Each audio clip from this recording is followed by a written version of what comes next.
안녕하세요. 파페라테는 임형주의 엄마이자 대표 김민호입니다. 마흔이라는 시간은 사람의 삶에 조용히 질문을 던진다. 지금까지 어떤 길을 걸어왔는지, 그리고 앞으로는 누구와 인생을 나란히 하고 싶은지를 스스로에게 묻게 만드는 나이다. 예능 프로그램 아빠 전 예술의 전당 콘서트홀 그 큰 홀 메인홀에서 완전 보수적이겠지. 저기서 댄스 하고 나하고 다음 회차에서 세계적인 파페라 가수 임형주는 바로 그 질문의 한복판에 서 있다. 화려한 스포트라이트와 완성도 높은 커리어, 세계 무대에서 쌓아온 명성 뒤에는 좀처럼 꺼내 보이지 않았던 절대 쓰지 마. 개인적인 내면이 자리하고 있다. 임형주는 오랜 시간 무대 위의 예술가로 살아왔지만 한 사람으로서의 외로움과 감정, 그리고 미래에 대한 고민만큼은 철저히 눌러 담아왔다. 결혼이라는 선택을 의상 교체를 해야 되는데. 까먹었나? 그러니까 의상. 감독님. 진지하게 떠올린 적이 있었을까? 그리고 그 생각을 가장 조심스러운 존재인 어머니에게 털어놓을 수 있을까? 공개된 예고 영상은 차분하고 조심스러운 공기로 시작된다. 임형주는 마치 오래된 일기장을 넘기듯 천천히 자신의 삶을 돌아보며 말을 이어간다. 그는 지금껏 연애 이야기를 거의 하지 않고 살아왔다고 고백한다. 그 이유는 복잡하지 않았다. 엄격함과 원칙으로 대표되는 어머니와의 관계 속에서 자신의 감정을 드러내는 일은 늘 뒤로 밀려날 수밖에 없었기 때문이다. 시청자들에게 익숙한 임형주의 어머니 헬렌킴은 단단한 카리스마를 지닌 인물이다. 소속사를 이끄는 대표이자 아들의 공연 전반을 책임지는 총괄자로서 언제나 냉정하고 철저했다. 무대 앞에서는 작은 타협도 돌린다면 일을 같이 하고 싶진 않아요. 가족과는 일하면 안 돼요. 허용하지 않았고 완벽을 기준으로 삼았다. 그런 시선 속에서 성장한 임형주는 자연스레 자신의 마음을 숨기는 법을 익혔다. 그는 첫사랑조차 경험해보지 못했다고 말할 정도로 감정보다 책임과 성과를 앞세우며 살아왔다. 그러나 마흔이라는 문턱에 선 지금 그의 마음에 변화가 찾아온다. 이전에는 생각조차 하지 않았던 결혼이라는 단어가 처음으로 머릿속을 스쳐 지나간 것이다. 프로그램은 그에게 오랜 시간 마음속에만 묻어두었던 이야기를 꺼낼 수 있는 계기를 마련해준다. 임형주는 조심스럽게 자신의 속내를 털어놓는다. 마음이 끌리는 사람이 있다고. 아직은 사랑이라 단정할 수 없지만 오랫동안 알고 지내온 소중한 인연이며 친구에 가까운 존재라고 설명한다. 그 관계를 한 걸음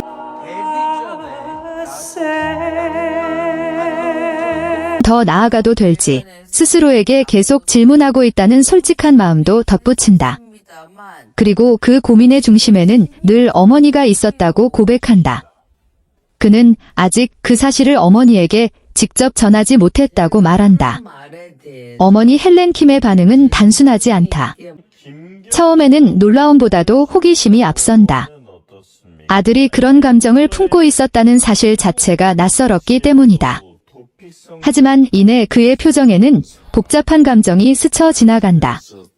강인함 뒤에 감춰져 있던 흔들림, 혹시 자신이 아들의 선택과 감정에 지나치게 큰 그림자가 되어왔던 것은 아닐지에 대한 자문이 엿보인다. 아들을 위한다는 믿음으로 해왔던 선택들이 아들의 마음 앞에서는 전혀 다른 의미로 다가올 수 있다는 사실을 처음으로 체감하는 순간이다. 방송은 자연스럽게 두 사람의 과거로 시선을 옮긴다. 바로 성악가 임형주다.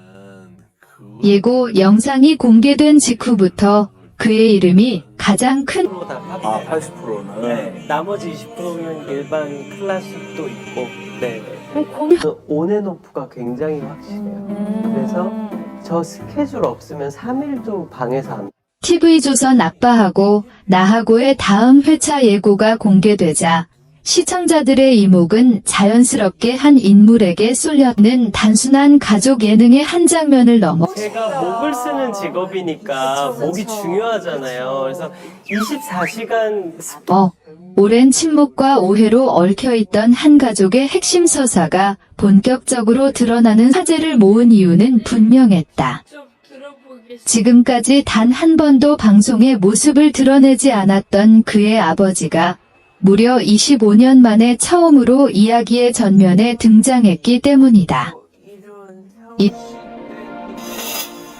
생을 홀로 책임진 존재이자 삶 전반을 이끌어온 보호자였다. 강인함과 헌신의 상징이었던 반면 아버지는 철저히 배제된 채 침묵 속의 순간이었다. 그동안 임형주의 가족 이야기는 언제나 어머니 헬렌 킴을 중심으로 전개돼 왔다. 헬렌 킴은 아들의 음악 인생을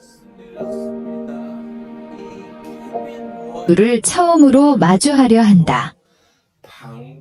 그는 사전 인터뷰를 통해 이제는 피하지 않고 정면으로 마주하고 싶다고 담담히 말했다. 과거에는 아버지를 떠올리는 것만으로 머물러 있었다. 이 공백은 자연스럽게 수많은 해석과 추측을 불러왔고 부재한 아버지라는 이미지로 굳어져 왔다. 하지만 이번 방송에서 임형주는 그 침묵의 이유 각인돼 있었지만 시간이 흐르며 그 기억을 다시 해석하게 됐다는 것이다. 임형주가 슬픈 감정이 들어서 가끔 울 때도 있고. 아, 그게 상처가 됐구나, 준이야. 도달한 결론은 또 감정이 복잡해졌지만 지금은 그 감정을 다르게 바라볼 수 있게 됐다고 설명했다. 어린 시절 자신에게 아버지는 음악의 길을 가로막은 존재이자 꿈을 인정하지 않았던 인물로만 아버지에게 음악가의 길은 너무나 불안정해 보였을 가능성이 크다. 임형주는 예전의 나라면 분명 아버지를 원망했을 것이라며 솔직한 속내를 드러냈다. 그러나 의외로 단순했다. 아버지의 반대는 미움이 아니라 두려움이었고 그 이면에는 기대와 사랑이 숨어 있었을지도 모른다는 생각이었다. 치열한 경쟁 속에서 사업가로 살아온 스스로에게 던지기 시작했다고 고백했다. 이 질문은 그가 더 이상 상처 속에 머무는 아이가 아니라 자신의 삶을 스스로 책임질 수 있는 어른이 되었음을 보여주는 대목이다. 세계 무대를 경험하고 성공과 좌절을 모두 겪은 지금의 그는 과거와 같은 시선으로 그를 바라보지 않는다. 그는 어느 순간부터 만약 내가 아버지였다면이라는 질문을 안남을 둘러싼 가장 복잡한 감정의 중심에는 어머니 헬렌 킴이 있었다. 그녀는 오랜 시간 아들의 편에 서서 모든 것을 감당해왔다. 아버지의 반대 속에서도 음악을 이해는 용서와 같지 않지만 적어도 감정을 아침에도 빠트렸잖아. 아이고. 그랬어? 아이고. 정리할 수 있는 출발점이 되었다는 것이다. 그러나 그 말 속에는 억울함과 분노, 그리고 자신의 선택을 스스로 지켜온 세월이 선택했고 그 선택이 틀리지 않았음을 결과로 증명해냈다. 그렇기에 그녀의 신념은 더욱 단단했고 방송 내내 아버지는 늘 음악을 반대했다는 말을 반복해왔다.